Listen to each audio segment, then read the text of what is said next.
Bismillahirrahmanirrahim. Assalamualaikum warahmatullahi wabarakatuh. Alhamdulillah wassalatu wassalamu ala Rasulillah wa ala alihi wa ashabihi wa wala fala haula wala quwata illa billah. Rabbi shrah li sadri wa yassir li amri wahlul 'uqdatan min lisani yafqahu qawli. Amma ba'd. Insyaallah kita lanjutkan lagi pembahasan At-Tuhaf bil Ma'thur anis salaf, itu wasiat berharga dari para salaf. Dan kita masuk pada wasiat 29/100. Nah, kita masuk nasihat yang ke-29. Yang di sini penulis beri judul Al-Farqu bainal kibri wal ujub. Perbedaan antara kiber dengan ujub. Kalau bahasa terjemahan mudahnya, kiber itu sombong, ujub itu berbangga diri. Jadi perbedaan antara sombong dengan berbangga diri. Al-kiber dengan al-ujub. Di sini nasihatnya dari Abu Wahb bin Al-Marwazi. Abu Wahab Al-Marwazi rahimahullahu ta'ala. Sa'altu bin al-Mubarak. Sebenarnya yang jawab Ibnul Mubarak. Itu nasihat salafnya berarti Ibnul Mubarak. Beliau nanya kepada Ibnul Mubarak, mal kibr, apa yang dimaksud dengan al-kibr? Lalu Ibnul Mubarak menjawab, antazdarin nas, yaitu meremehkan manusia. Jadi sombong itu atau kibr itu maksudnya adalah meremehkan orang lain. Fasa'altuhu 'anil ujub. Lalu aku bertanya kepadanya tentang apa itu ujub. Lalu beliau jawab, qala antara anna indaka syai'an laisa 'inda ghairik. Ketika kamu memandang ada yang spesial dari kamu yang tidak dimiliki oleh orang lain.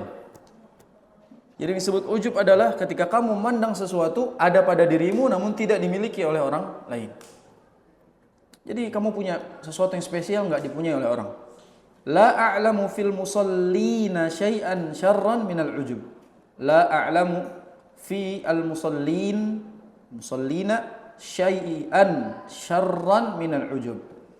Aku tidak pernah mengetahui dari orang-orang yang salat sesuatu yang lebih buruk daripada ujub mereka. Jadi bahasa gampangnya adalah aku tidak pernah menjumpai sesuatu yang paling buruk dari salatnya orang-orang kecuali karena mereka ujub dengan salatnya. Ini yang nasihat salaf dalam, dan salaf memberikan nasihat karena mereka pelaku gitu. Mereka pelaku, misalnya sholat qiyamul lail gitu, sholat malam. Mereka ngasih nasihat kayak gini karena mereka sholat malam, mereka pelakunya. Jadi menurut Ibnul Mubarak apa?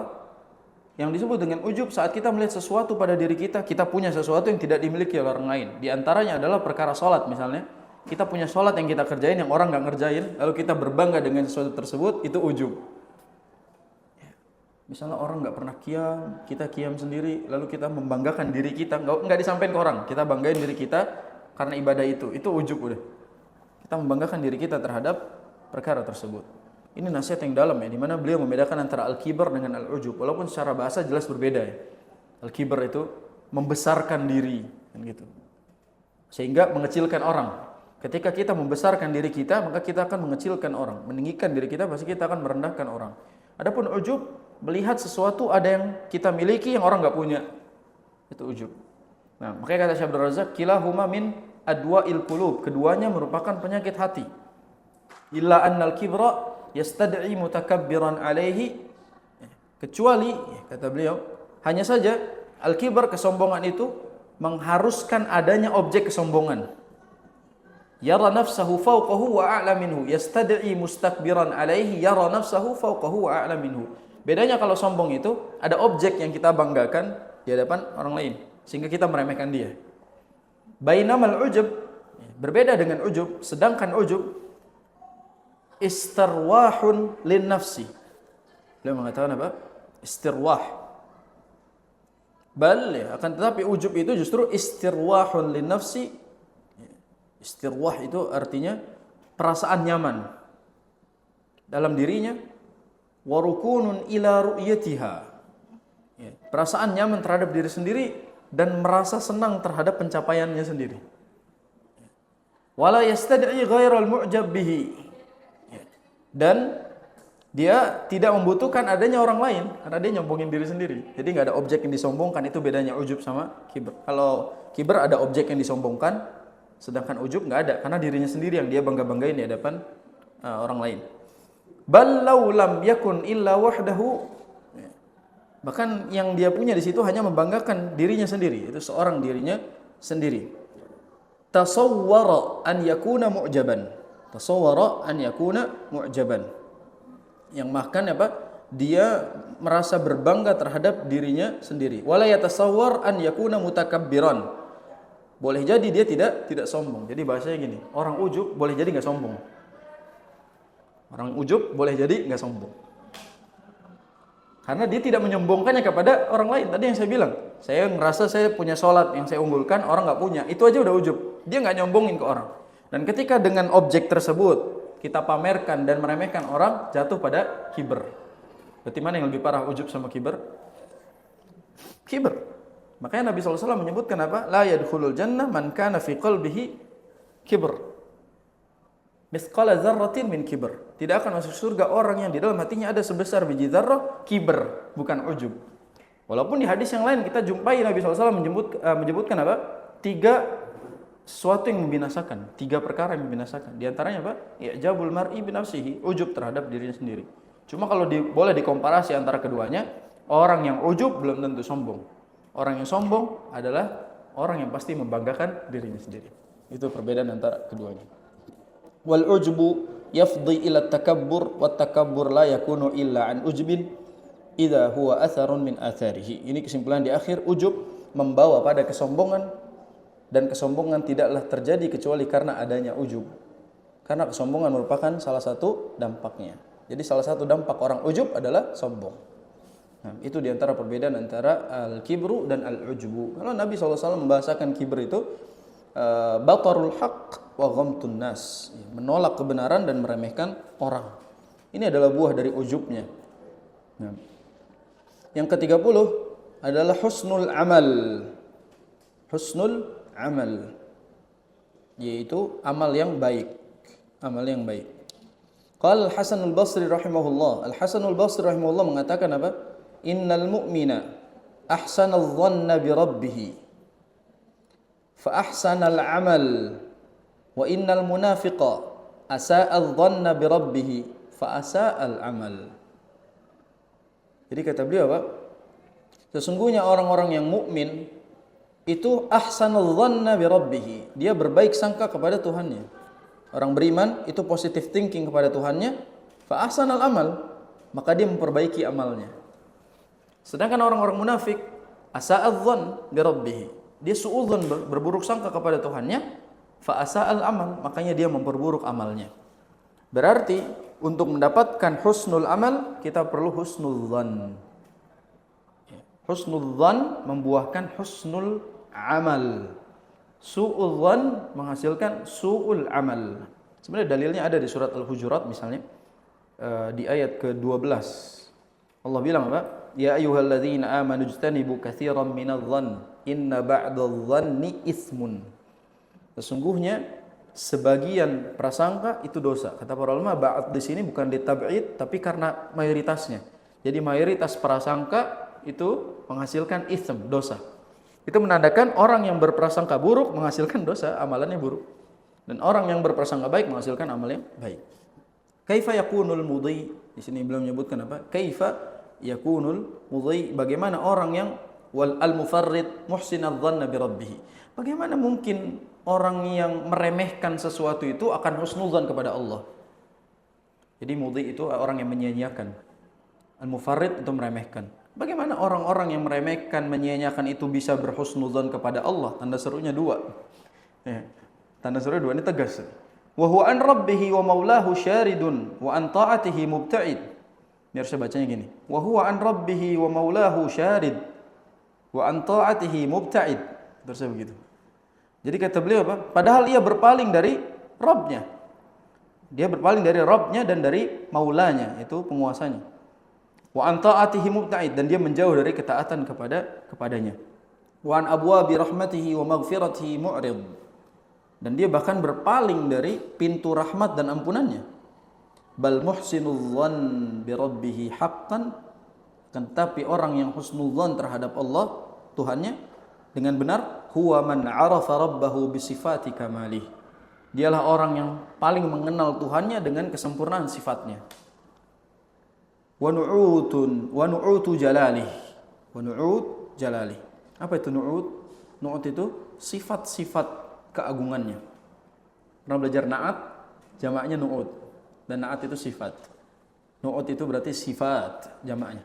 Sehingga kata nu'ud di sini menandakan apa? Sifat. Sifat-sifat kemuliaannya. Ya.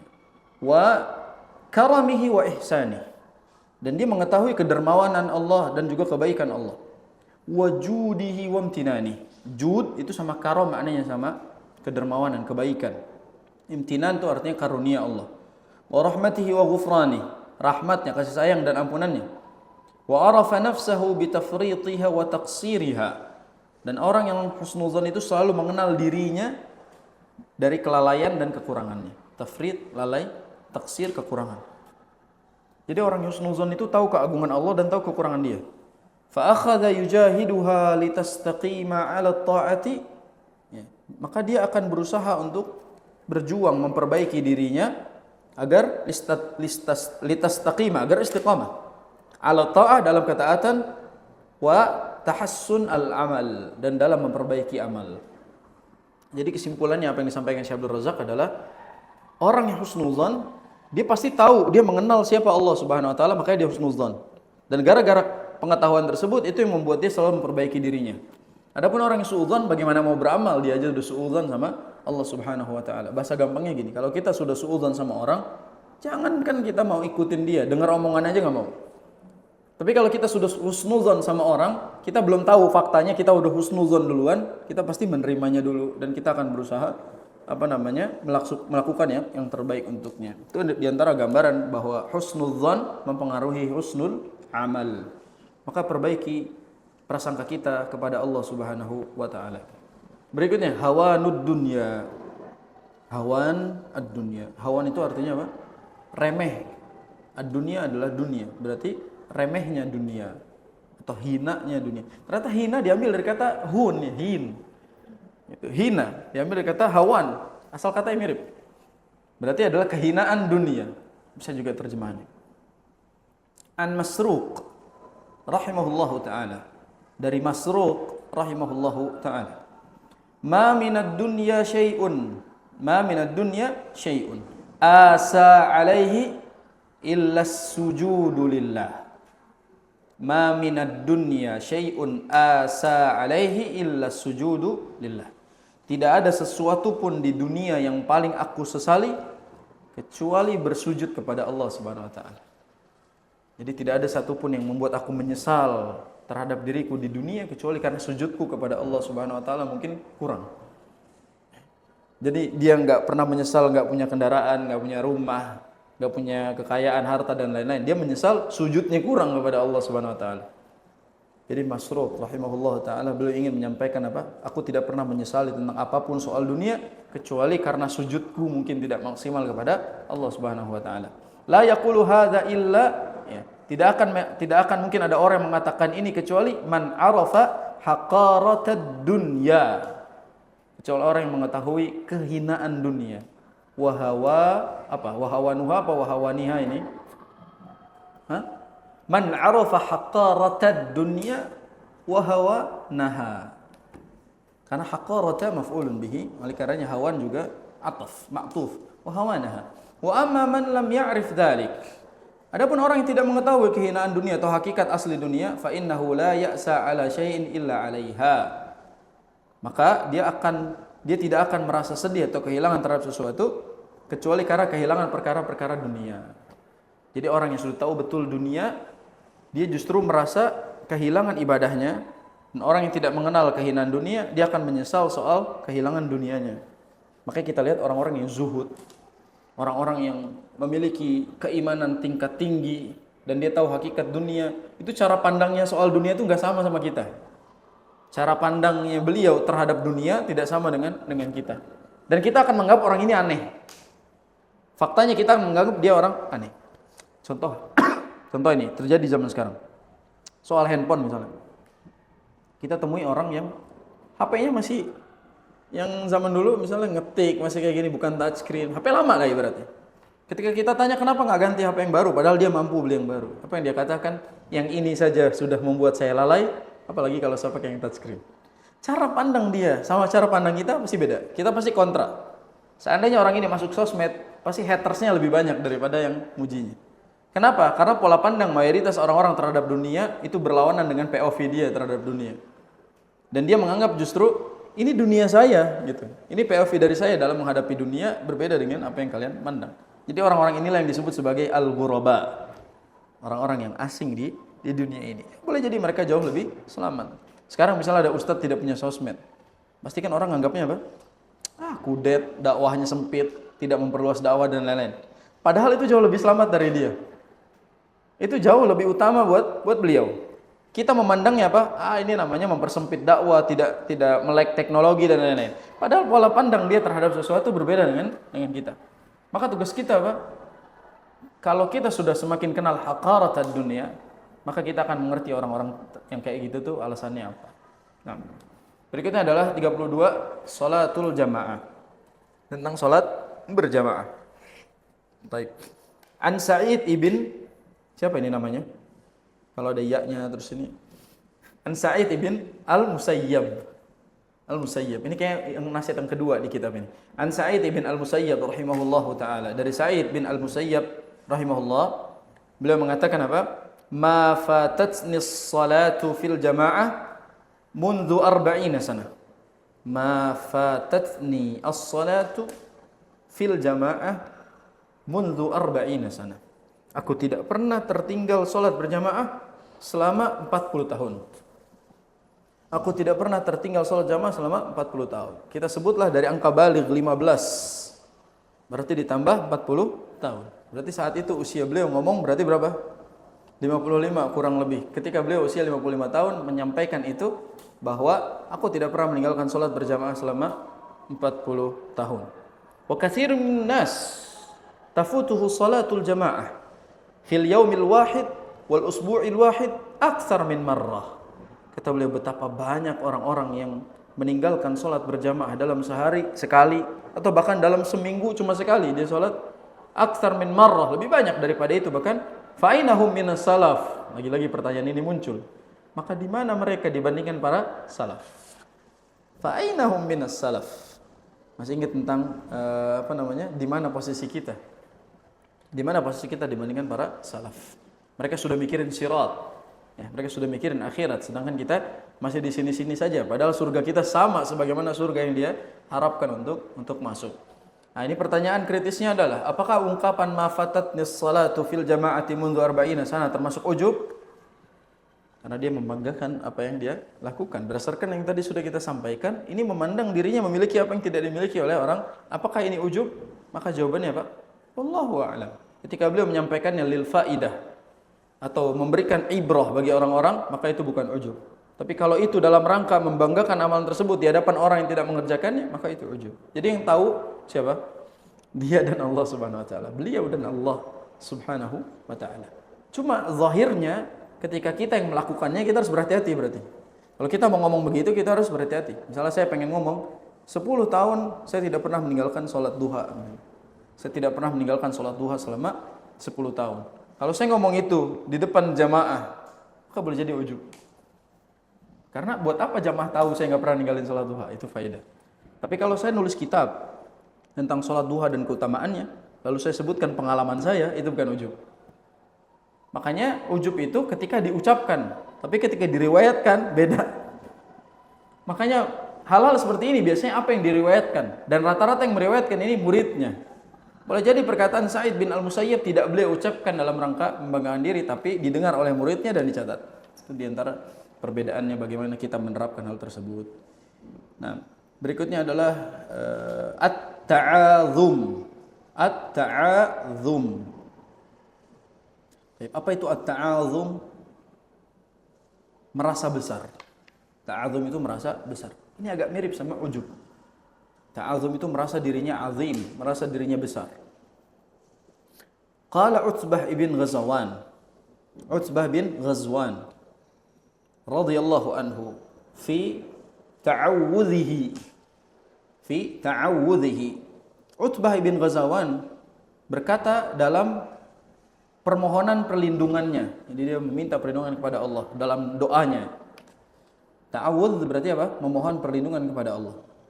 Makanya Utbah bin Ghazwan mengatakan apa? A'udzu billahi an akuna fi nafsi 'aziman wa indallahi saghiran. Ini sampai sekarang doa ini masih termasuk doa yang sering saya ucapkan. A'udzu billahi an akuna fi nafsi 'aziman wa indallahi saghiran. Aku berlindung kepada Allah dari merasa sebagai orang besar. Wa indallahi saghiran, padahal kecil di hadapan Allah. Jadi aku berlindung kepada Allah dari rasa aku merasa besar, padahal di hadapan Allah itu kecil. Kadang-kadang kita sombong, punya followers banyak, terkenal dan lain-lain, sekolah tinggi dan lain-lain, sombong. Padahal ternyata di hadapan Allah Subhanahu Wa Taala shaghir. Atau kita dikenal oleh manusia, tetapi tidak dikenal oleh Allah Subhanahu Wa Taala. Makanya di sini kata Syekh Abdul Razzaq apa? Liyahdhar, bukan la yahdharul 'abd an yata'azama fi nafsihi. Hendaknya seorang hamba, itu lamul amr, lam perintah. Hendaknya seorang hamba itu tidak membesarkan dirinya. Wa yu'jib bihalihi wa amalihi, dan dia tidak membanggakan amalnya atau keadaannya. Wa yaghfulu an ta'zimi sayyidihi wa maulah, dan dia tidak boleh sampai lalai dari keagungan tuannya dan pemiliknya, itu Allah Subhanahu wa taala. Wa ta'zimu sya'airihi, dan jangan lupa membanggakan syiar-syiar Allah Subhanahu wa taala. Jangan sampai gara-gara kita membesarkan diri kita jadi mengecilkan syariat Allah Subhanahu wa taala. Fayakunu minal khasirin, yang karenanya termasuk orang-orang merugi. Wa ma asbahal muta'azim bil faqa'ah tantafikhu ala sathil ma' kal qaruratil mustadirah thumma tanfaqi'u sari'an. Beliau bilang apa? Betapa miripnya orang yang membesarkan dirinya, dengan gelembung air yang mengembang di permukaan air. Kayak gelembung di atas air itu, seperti botol yang bulat kemudian dengan cepat pecah dan mengempis. Jadi kayak kita itu ada di bak air, kita gelembung-gelembung kecil itu nyombongin diri seperti itu, padahal bentar lagi hilang, nggak ada apa-apanya dibandingkan air tersebut.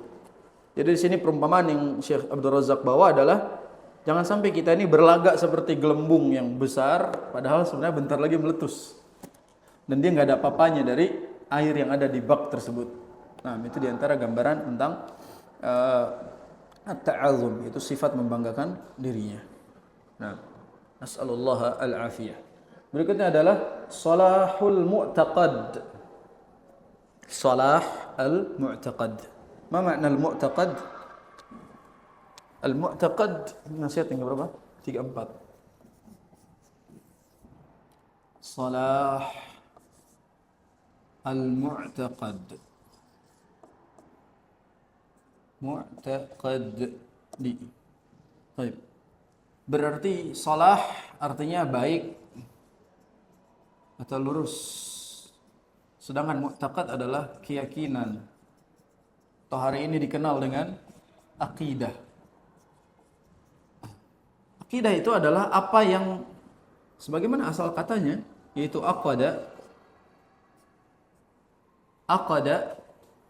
yang artinya adalah ikatan, aqdun.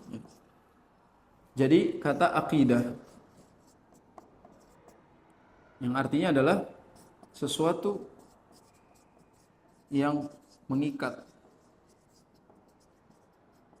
Makanya akidah adalah apa yang terikat, apa yang mengikat di dalam hati kita disebut akidah. Maka salahul mu'taqad di sini artinya adalah lurusnya akidah atau akidah yang lurus. Pertanyaan saya, apa bedanya akidah dengan tauhid? Sebagian sekolah nama pelajarannya akidah, sebagian menulisnya pelajaran tauhid. Apa perbedaannya akidah dengan tauhid? Bahkan ada ulama yang punya kitab, misalnya Syekh Shalih Al-Fauzan, beliau punya kitab Aqidatut Tauhid. Disambung, Aqidatut Tauhid, akidah tauhid. Apa bedanya akidah dengan tauhid? Kalau akidah itu keyakinan. Kalau tauhid itu mengesahkan Allah Subhanahu wa taala. Berarti tauhid adalah bagian dari akidah. Akidah yang benar adalah tauhid. Makanya nama kitabnya Aqidatut Tauhid, yaitu keyakinan bertauhid. Kita katakan akidah ada yang benar, ada yang salah. Keyakinan ada yang benar, ada yang salah. Yang benar adalah at-tauhid. Berarti harusnya kalau misal orang mau ngasih pelajaran, nama pelajarannya tauhid bukan akidah. Kenapa? Karena akidah itu banyak. Ada akidah fasidah, batilah, dhallah, akidah sesat, rusak dan lain-lain. Sedangkan tauhid sudah pasti yang benarnya. Jadi kalau kita sedang belajar tentang akidah yang benar, sebutlah belajar tauhid. Karena sudah pasti akidah tersebut adalah tauhid. Karena akidah itu banyak. Akidah orang Nasrani, akidah orang Majusi, akidah orang Yahud, itu akidah. Tapi akidah Ahlussunnah apa? At-tauhid. Selesai. Maka sholahul mu'taqad artinya adalah keyakinan yang baik, keyakinan yang lurus. Lurusnya akidah. Qala Yahya ibn Aun. Qala Yahya ibn Aun, dakhaltu ma'a Sahnun ala ibn al-Qassar. Sahnun ala ibn al-Qassar wa huwa marid. Qala Yahya ibn Aun, dakhaltu ma'a Sahnun ala ibn al-Qassar wa huwa marid. Jadi Yahya ibn Aun mengatakan apa? Aku masuk bersama Sahnun. Sahnun itu nama orang. Jadi aku masuk bersama Sahnun ala ibn al-Qassar, menemui Ibn al-Qassar yang sedang sakit. Berarti pertanyaannya siapa yang sakit? Ibn al-Qassar. Ini kayak pelajaran takbir anak-anak ini. Yahya ibn Aun mengatakan bahwa beliau masuk dengan Sahnun ke Ibnul Qassar yang lagi sakit. Ada 3 orang yang sakit Ibnul Qassar. Faqala, lalu beliau mengatakan, ma hadzal qalaq? Mengapa kegelisahan ini? Kenapa kok gelisah begitu? Kata beliau, qala lahu, kemudian beliau menjawab, al-maut wal qudum 'ala Allah. Yang membuat jadi gelisah itu karena kematian dan proses menghadap Allah. Ini beliau takut menghadap Allah Subhanahu wa taala dalam keadaan yang tidak maksimal. Qala lahu Sahnun, lalu Sahnun berkata kepada siapa? Yang sakit, Ibnul Qassar.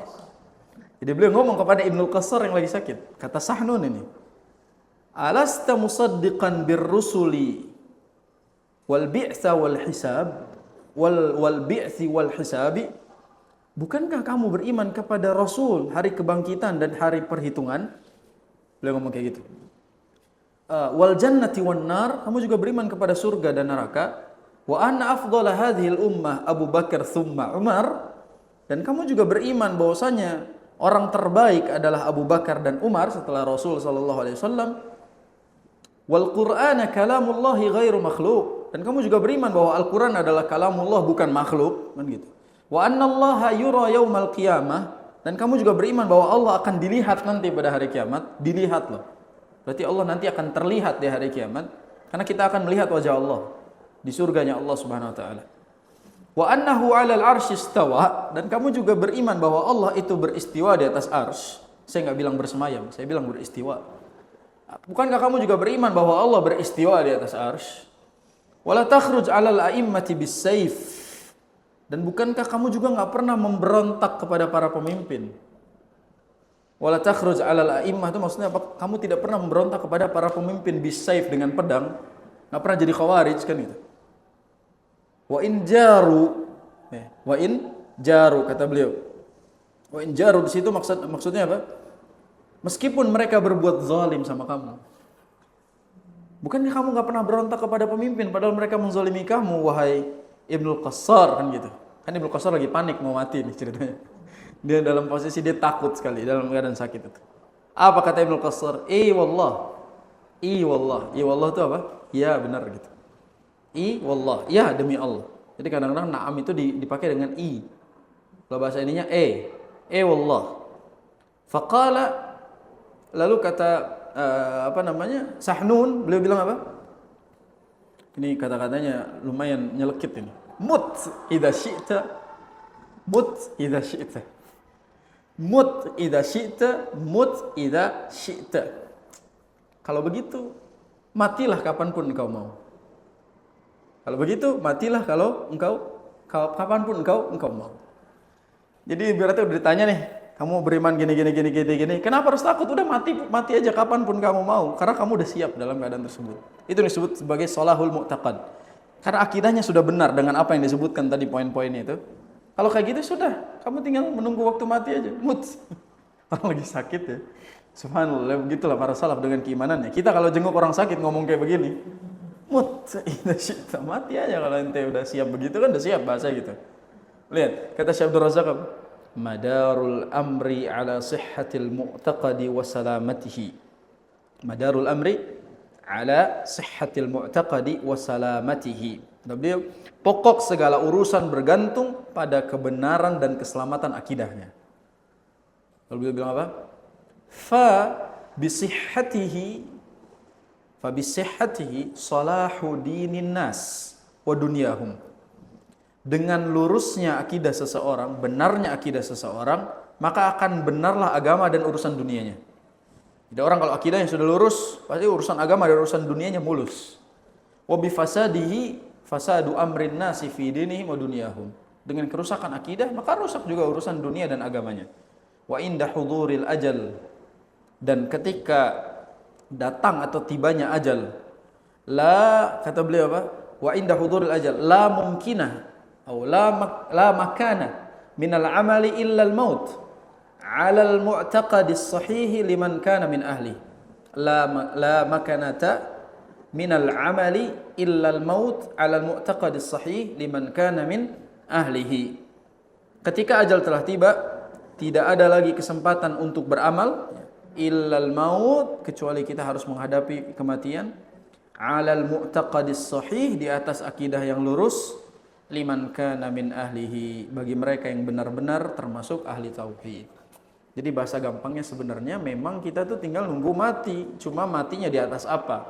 Di atas akidah yang lurus atau akidah yang hancur, akidah yang rusak. Dan diantara berarti di sini jelas ya, akidah yang lurus itu apa? Beriman kepada Rasul, hari kiamat, beriman surga benar, surga neraka juga benar adanya, dan dia juga apa? Lihat subhanallah, ini sindiran buat orang Syiah ini. Wa anna afdala hadhil ummah Abu Bakar tsumma Umar. Kan kamu meyakini bahwasanya Abu Bakar dan Umar itu manusia terbaik, enggak kayak orang Syiah gitu, yang mencela Abu Bakar dan Umar. Wal Quran kalamullah ghairu makhluk, ini mencela apa? Mu'tazilah. Jadi semua akidah yang sesat dicela di sini. Syiah dicela. Berikutnya juga dicela juga orang-orang Mu'tazilah karena dia meyakini Quran sebagai makhluk. Wa anallaha yura yaumal qiyamah, ini mencela orang-orang meyakini tidak mungkin melihat Allah nanti di akhirat. Allah enggak mungkin bisa terlihat. Ini mencela juga akidah yang lain. Wa annahu 'alal arsy istawa, ini juga mencela akidah yang lain. Berarti jelas ya, ini disindir-sindir semuanya. Wala takhruj 'alal a'immati bisayf, ini juga mencela orang-orang khawarij yang memberontak kepada pemerintah. Wa in jaru, ini penjelasnya, disclaimernya, padahal mereka menzalimi kamu. Jadi berarti akidah yang lurus nih yang disebutkan oleh Sahnun ini.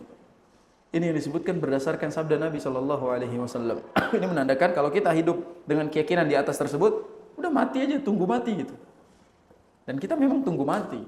Orang tuh kalau ngomongin mati tabu gitu. Kadang-kadang kita ngomong sama pasangan tentang mati aja tabu itu. Jangan ngomong begitu, takut gitu misalnya. Padahal kita sudah tinggal menunggu waktunya, kapan kita pulang, kapan kita kembali kepada Allah Subhanahu wa taala. Kita berada di ruang boarding, menanti keberangkatan pulang kita. Tinggal nunggu keberangkatan jam berapa, waktunya kapan, kita tinggal berangkat. Makanya iqla' kita, take off kita, itu adalah kematian kita nanti. Semoga ketika waktu itu tiba, kita take off dalam keadaan yang baik, dalam keadaan indah, dan tidak meninggalkan sesuatu yang buruk di dunia. Baik. Sekarang kita lanjut yang ke-35, yaitu salah al-wilayat. Salahul wilayat. Baiknya suatu wilayah. Baiknya suatu wilayah, atau terjemahan bebasnya adalah baiknya tata kelola wilayah. Bagaimana sebuah wilayah itu disebut wilayah yang baik. Kali ini nasihatnya datang dari Az-Zuhri. Qala Az-Zuhri rahimahullahu taala, "Ma ra'aitu kal yaumi wa la sami'tu bihi ka arba'i kalimatin takallama bihinna rajulun." Saya ulangi. "Ma ra'aitu kal yaumi wala sami'tu bihi ka'arba'i kalimatin takallama bihinna rajulun anifan inda Hisham ibni Abdul Malik." Inda Hisham ibni Abdul Malik. Kata Imam Az-Zuhri apa? Aku belum pernah melihat sesuatu dan aku belum pernah mendengar sesuatu seperti yang terjadi hari ini, yaitu arba'i kalimat, yaitu 4 perkataan yang disampaikan oleh seorang laki-laki beberapa waktu lalu di hadapan Hisham ibn Abdul Malik. Jadi Az-Zuhri lagi cerita, aku nggak pernah mendengar sesuatu, melihat sesuatu kecuali yang dikatakan 4 perkataan ini yang disebutkan oleh seorang laki-laki di hadapan Hisham ibn Abdul Malik. Lalu ditanyakan kepada beliau apa? Faqila lahu, ditanyakan kepada Az-Zuhri. Qila lahu, wa ma hunna? Apa 4 perkataan tersebut? Qala lahu rajul. Berkata kepada Hisham seseorang. Jadi seseorang ngomong kepada Hisham ibn Abdul Malik, seorang khalifah. Lalu orang itu bilang apa? Ya Amirul Mukminin, wahai Amirul Mukminin, ihfaz anni 4 kalimatin, jaga untukku 4 poin. Fihinna salahu mulkika wastiqamatu ra'iyatik. Ini nasihat buat pemimpin ini. Wahai Amirul Mukminin, wahai pemimpin, coba jaga 4 perkara ini yang dengannya itu akan memperbaiki kepemimpinanmu dan orang-orang yang dipimpin olehmu. Jadi yang dengan 4 perkara ini kamu menjadi pemimpin yang baik dan kamu memimpin rakyat yang baik. Qala hatihinna. Enak ya kalau presiden ngomong gini, hatihinna. Mana? Apa nasihatmu gitu? Diterima dengan baik, tidak perlu demo-demo dulu. Hatihinna. Taib, apa yang 4 tadi kata khalifah? Qala, kata beliau apa? La ta'idanna 'idatan la tasiqu min nafsika bi injaziha. 1. La ta'idanna 'idatan la tasiqu min nafsika bi injaziha. Yang pertama adalah jangan pernah engkau janji tentang sesuatu yang kamu sendiri nggak mampu nepatin. Nasihat pertama. Jangan pernah berjanji terhadap sesuatu yang engkau tidak akan sanggup menepatinya. Nasihat pertama. Yang kedua, kata beliau apa? Wala yugharrannakal murtaqa. Wala yugharrannakal murtaqa wa in kana sahlan. Idza kanal munhadaru wa'ra. Idza kanal munhadaru wa'ra. Nasihat yang kedua adalah jangan pula ketinggian atau kepemimpinan yang sedang kamu miliki itu membuat kamu terlena. Jadi wala yaghurrannakal murtaqa itu jangan sampai kepemimpinan kamu, jabatan kamu sekarang membuat kamu terlena, tertipu. Kana sahlan idza kanal munhadiru wa'ra. Meskipun mudah jika jalanmu menurun terjal. Jadi bahasanya gini. Yang kedua ini jangan sampai kepemimpinan kamu sekarang ini membuat kamu terlena sehingga nanti kamu menyombongkan diri dan meremehkan proses yang akan datang.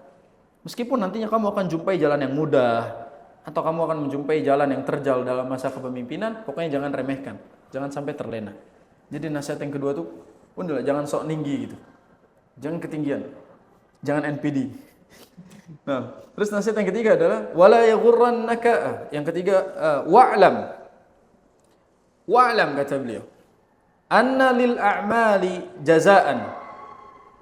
Fattaqil awaqib. Wa'lam anna lil a'mali jazaan fattaqil awaqib. Ketahuilah bahwasanya setiap perbuatan itu ada balasannya. Maka berhati-hatilah terhadap akibatnya. Ini dalam nih semuanya nih. Yang ketiga apa? Kalau berbuat ingat bakal dibalas, maka hati-hati sama akibatnya.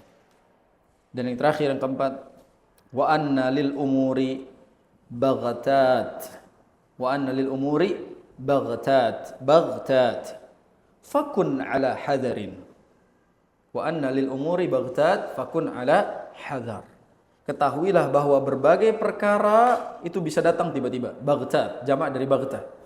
Itu bisa datang secara tiba-tiba. Fakun ala hadar. Fakun ala hadar itu arti gampangnya adalah maka waspadalah. Maka selalu waspada. Jadi ini nasihat dari seorang laki-laki yang namanya tidak disebut kepada seorang khalifah bernama Hisham ibn Abdul Malik dengan 4 nasihat yang beliau bilang dengan 4 nasihat ini maka akan baik kekuasaanmu dan akan lurus rakyatmu. 4 perkara. 1. jangan berjanji dengan janji yang engkau sendiri tidak bisa menepatinya. Yang kedua, jangan terlena dengan jabatan yang sedang kamu duduki. Yang ketiga, ketahuilah bahwasanya amalan pasti ada balasannya, maka bertakwalah terhadap akibat perbuatanmu sendiri. Dan yang keempat adalah berhati-hatilah tentang sesuatu yang akan datang tiba-tiba. Perkara itu bisa datang tiba-tiba, maka kita harus waspada. Contoh misalnya jabatan itu gampang naiknya, gampang turunnya. Perkara itu gampang datang, gampang perginya. Hidup itu bisa cepat kita pulangnya. Oleh karenanya berhati-hatilah terhadap 4 perkara ini. Dan ini adalah nasihat kepada pemimpin benar-benar face to face. 4 perkara ini nasihatnya. Dari 4 perkara salaf kepada pemimpin, adakah ejekan di situ? Adakah ngatain kepemimpinannya? Adakah di situ sikap merendahkan pemimpin? Gak ada. Begitulah para salaf memberikan kita wasiat agar kita menasihati pemimpin dengan cara-cara yang baik. Kalau kita di zaman sekarang memberikan nasihat ini, kita dikatain buzzer. Padahal ini adalah nasihat baik yang diriwayatkan oleh para salaf dan mereka menasihati pemimpin dengan cara yang baik. Mungkin alasannya adalah kita nggak punya akses sebagaimana dahulu kepada pemimpin dan lain. Oke, kita bisa sampaikan di sosial media, kita bisa viralkan itu, tapi dengan cara-cara yang baik, sehingga dapat diterima dengan baik. Apa kata Syekh Abdul Razak? Laita kulla man waliya min amril muslimin, gitu. Laita kullu man waliya min amril muslimin wilayatan saghiratan atau kabirah. Laita kulla man waliya min amril muslimin wilayatan saghiratan atau kabiratan ya'i hadhil umuril arba'. Lalu beliau bilang apa? Wa yuhaqqiquha liyastaqima lahul amru wa liyusallima minat tabi'ah. Jadi kata Syekh Abdul Razak apa? Alangkah baiknya seandainya orang-orang yang dapat amanah untuk mengurus wilayah yang besar atau wilayah yang kecil, mereka menerapkan 4 perkara ini dalam kepemimpinannya agar urusannya berjalan dengan baik dan selamat dari pertanggungjawabannya nanti. Jadi seandainya pemimpin itu memiliki 4 perkara yang tadi disebutkan, insya Allah kepemimpinannya baik dan dia akan memiliki rakyat yang baik juga. Ini semoga Allah Subhanahu wa taala berikan taufik kepada para pemimpin dan semoga Allah jadikan mereka pemimpin yang adil dan bertakwa kepada Allah Subhanahu wa taala. Amin ya rabbal alamin. Karena doa kepada pemimpin ini doa yang penting. Yang harusnya diaminkan itu doa rakyat.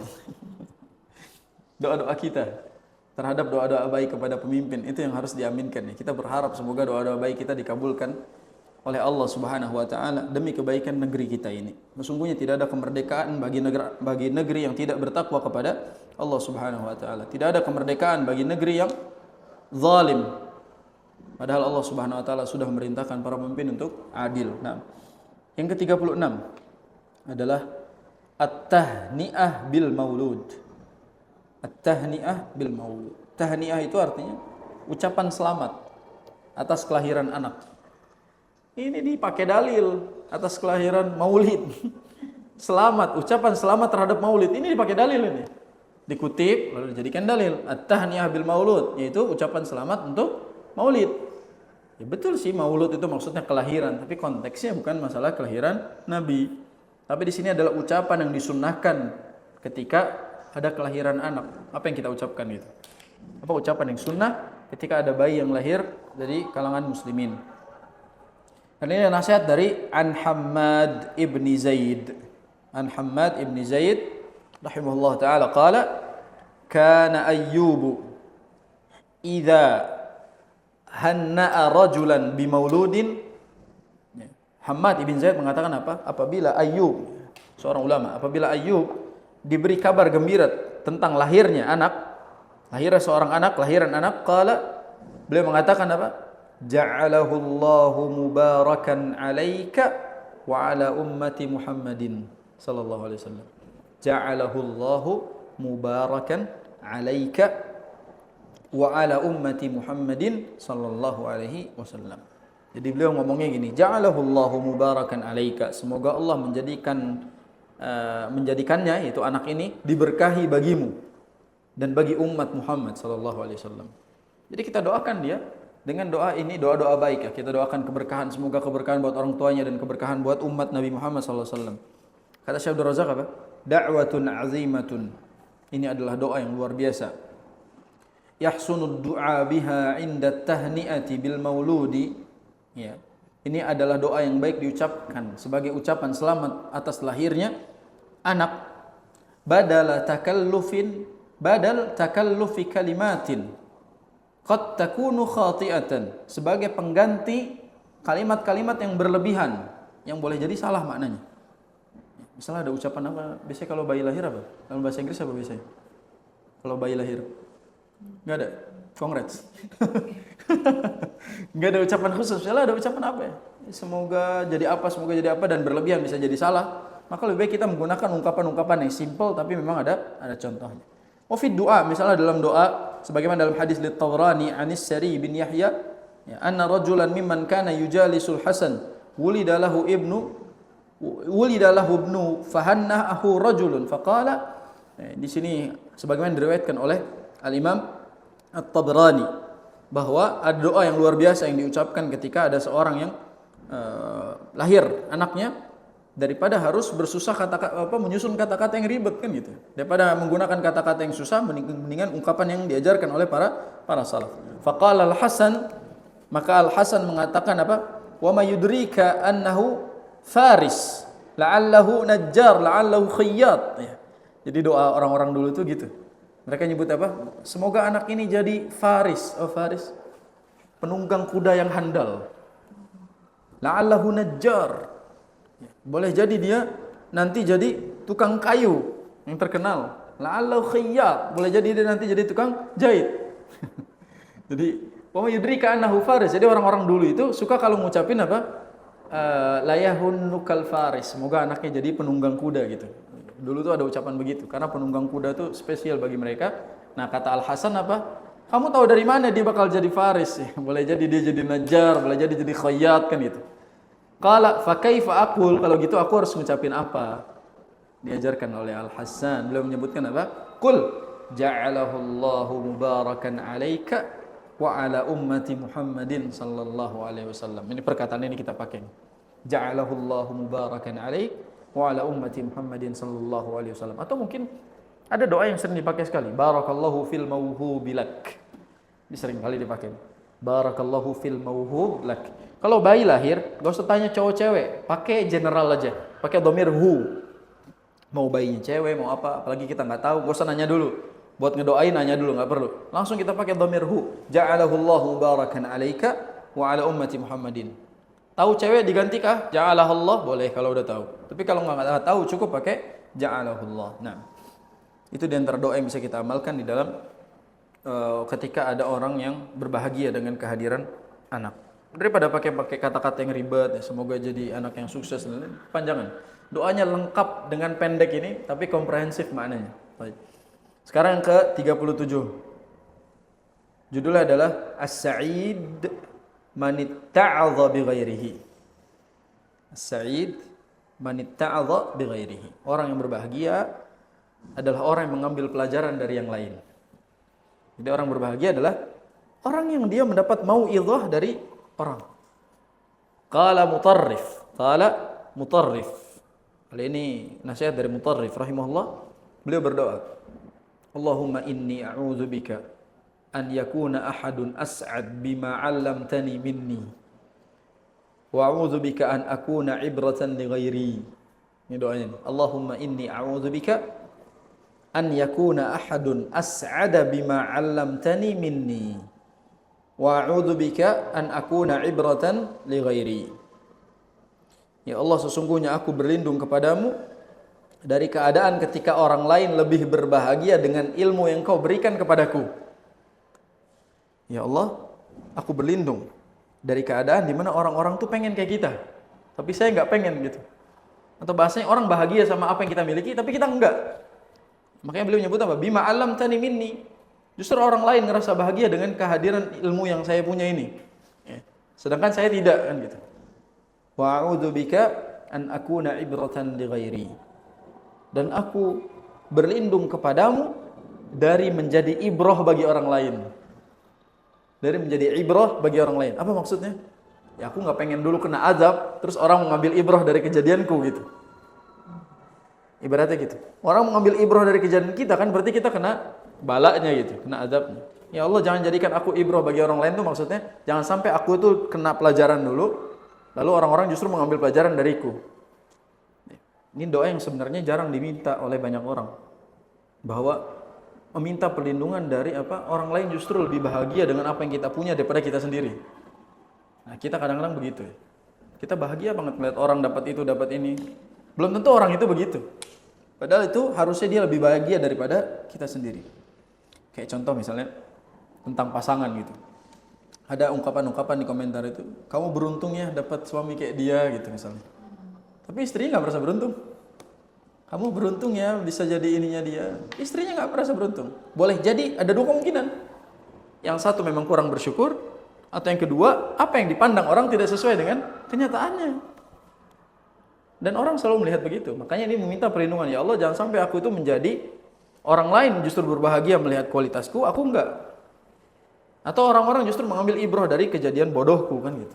Itu doa yang luar biasa. Da'watun azimah. Wasafaha Syekhul Islam Ibnu Taimiyah. Kata Syekh Abdul Razak ini adalah doa yang agung. Yang mana disebutkan juga oleh Ibnu Taimiyah dalam kitabnya Majmu' Fatawa. Jadi Ibnu Taimiyah mengutip perkataan ini. Perkataan Mutarrif ini dalam kitabnya Majmu' Fatawa. Bi annaha min ahsani du'a. Sampai Syekhul Islam mengatakan ini adalah di antara doa-doa terbaik yang harus dibaca. Kata Syekhul Islam Ibnu Taimiyah rahimahullah. Wa man lam ya'mal bi ilmihi wa da'an nasa ilaihi kanu as'ada bi ilmihi minhu. Orang yang tidak mengamalkan ilmunya dan berdakwah, mengajak manusia kepadanya, mereka akan lebih berbahagia dengan ilmunya daripada dirinya sendiri. Itu yang saya takutkan sampai hari ini. Itu nas'alullah al-afiyah. Overthinking kita kadang-kadang murid saya masuk surga, saya enggak. Itu yang saya khawatirkan. Di mana khawatirnya orang mendapatkan ilmu kita, ternyata kita enggak dapat apa-apa dari ilmu kita sendiri. Jadi bahasanya adalah justru kita takut ketika murid yang kita ajarkan dari ilmu yang kita punya masuk surga, kita enggak masuk surga gara-gara ilmu kita sendiri. Wa man lam ya'tabir bihali ghairihi minal mufritin alladziina sabaquhu kana liman ba'dahu ibrah. Kata beliau dan orang yang tidak mengambil pelajaran dari orang lain, kita nggak ngambil pelajaran dari orang-orang yang udah kena azab, nggak ngambil dari mereka, maka nanti dia sendiri yang akan menjadi pelajaran bagi orang lain. Jadi bahasa gampangnya kalau kita tidak mengambil mau'idhah dari kejadian orang, malah kita yang nantinya dikasih pelajaran, orang ngambil pelajaran dari kita. Gitu. Ini kita harus berhati-hati dalam masalah seperti ini. Oleh karena kita harus berhati-hati meminta perlindungan kepada Allah Subhanahu wa taala. Ini doa yang mungkin bisa dijadikan sebagai salah satu rujukan ketika kita berdoa, terutama bagi para dai, bagi para ustadz ketika dia berdakwah. Karena ini bagian dari kehati-hatian kita, kun al hadar. Kita waspada dalam masalah ini.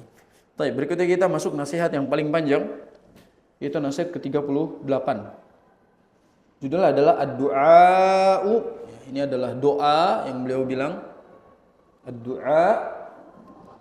Ini nasihat dari Mutarrif juga, Ibn Abdillah sama ya, dari Mutarrif juga.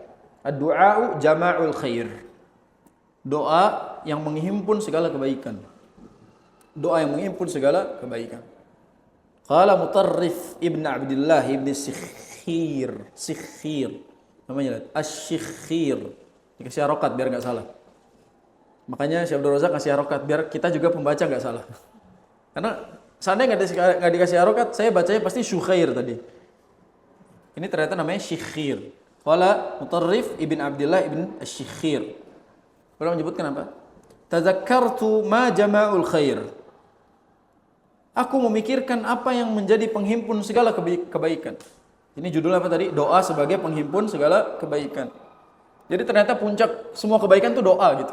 Seandainya ada satu amalan yang bisa kita lakukan, cuma satu misalnya, cuma doa yang menyelamatkan semuanya. Kita berdoa bisa berkumpul seluruh kebaikan. Tazakkartu ma jama'ul khair. Aku berpikir tentang apa ya perbuatan yang bisa menghimpun seluruh kebaikan. Fa idzal khairu katsir, kata beliau. Padahal kebaikan itu begitu banyak. Ya, as-shaum was-shalah, puasa, salat. Wa idza huwa fi yadillah. Tapi keduanya itu berada di tangan Allah Subhanahu wa taala. Itu di luar kehendak kita. Wa idza anta la taqdir ala ma fi yadillahi azza wa jalla illa an tas'alah. Padahal apa? Sebenarnya kamu itu tidak mampu mendapatkan apa yang ada di tangan Allah kecuali dengan memohon kepadanya. Fa idza kata beliau, wa idza huwa fi yadillah wa idza anta la taqdir ala ma fi yadillah illa an tas'alah. Kamu enggak mungkin bisa dapat apa-apa yang ada di tangan Allah kecuali dengan meminta. Fayu'tika, lalu Allah memberikan kamu. Fa idzan jama'ul khair ad-du'a. Oleh karenanya terkumpulnya kebaikan itu adanya dalam doa.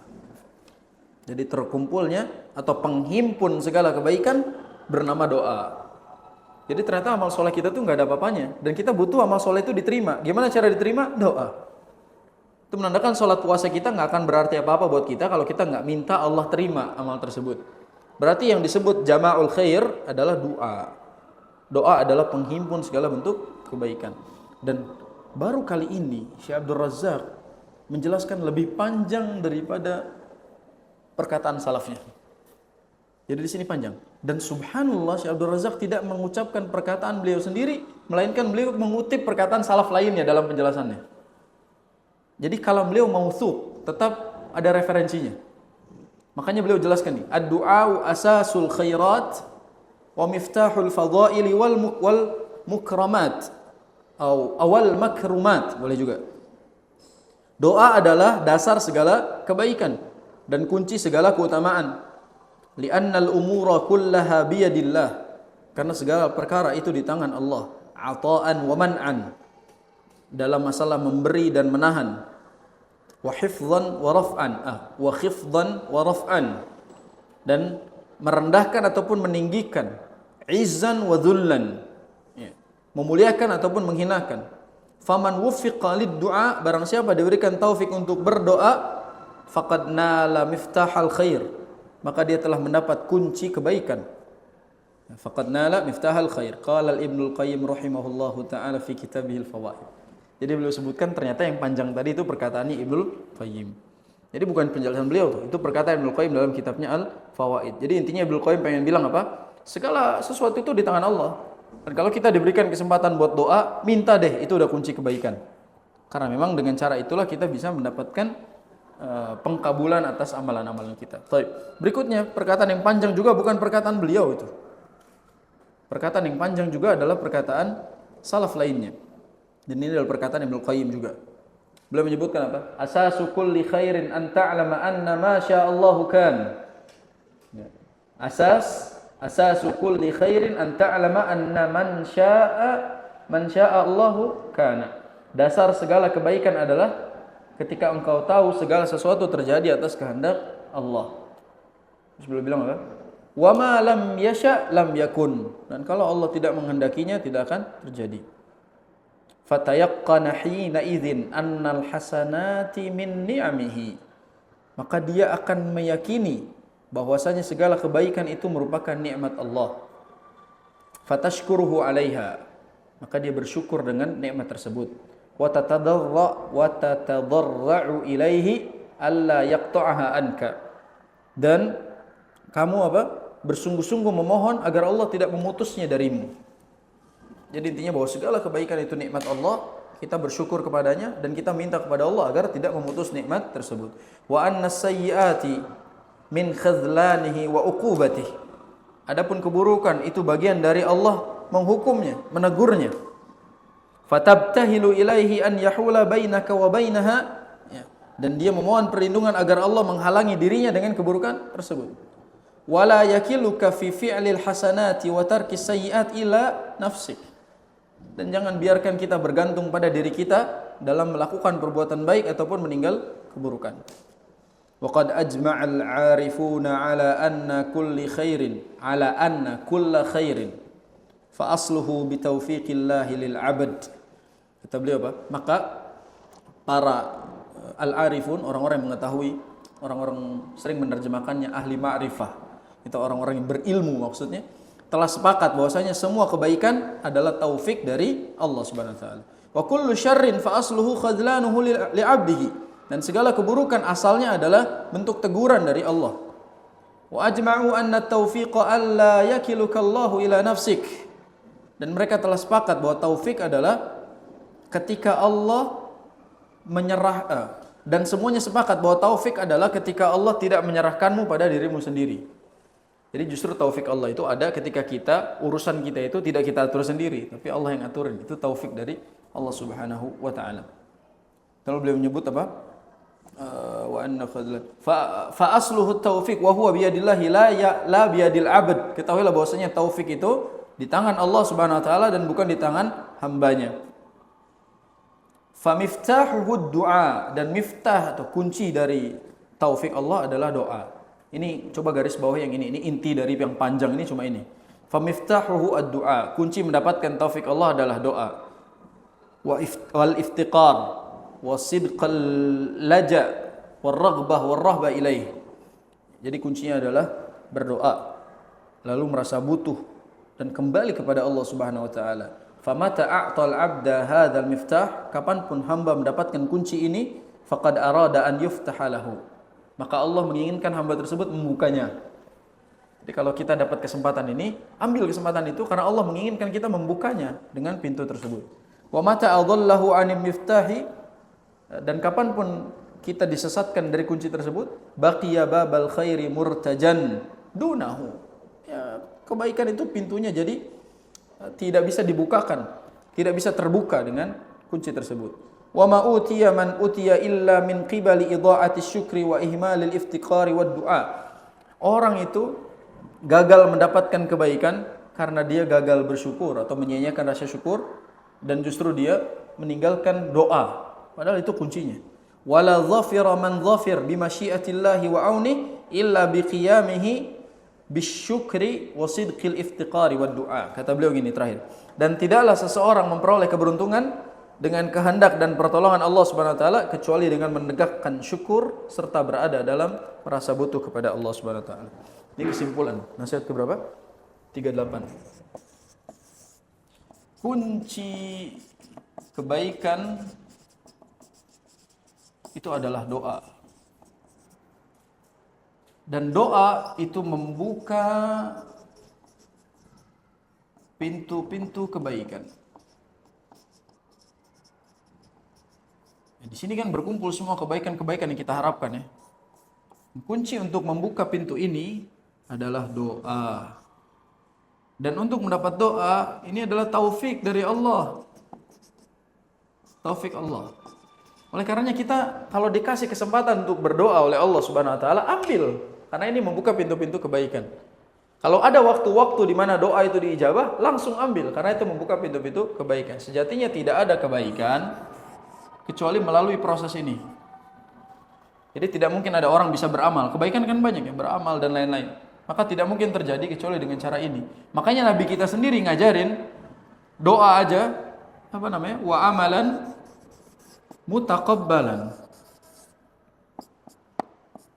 Wa amalan mutaqabbalan.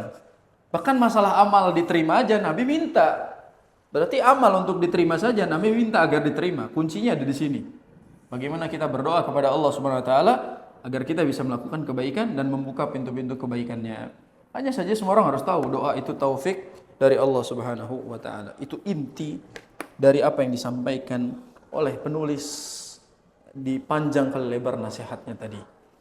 Dan yang panjang itu bukan perkataan Syekh Abdul Razak, itu adalah perkataan Ibnul Qayyim rahimahullahu taala. Pertanyaan saya, kenapa bukan perkataan Ibnul Qayyim aja dijadikan wasiat? Karena Ibnul Qayyim tidak termasuk salaf yang dimaksud. Karena salaf yang dimaksud adalah sahabat, tabi'in, dan atba'ut tabi'in. Ibnul Qayyim bukan termasuk 3 generasi itu. Oleh karena tidak dijadikan sebagai rujukan utama kitab ini, tapi dijadikan sebagai nukilan penjelasan. Kan kita dari awal sudah yakin bahwa Syekh Abdul Razak nggak pernah menyebutkan perkataan lebih panjang daripada perkataan salafnya. Benar kan? Benar. Karena beliau tidak mengambil perkataan beliau sendiri sedikit pun dalam tulisan ini.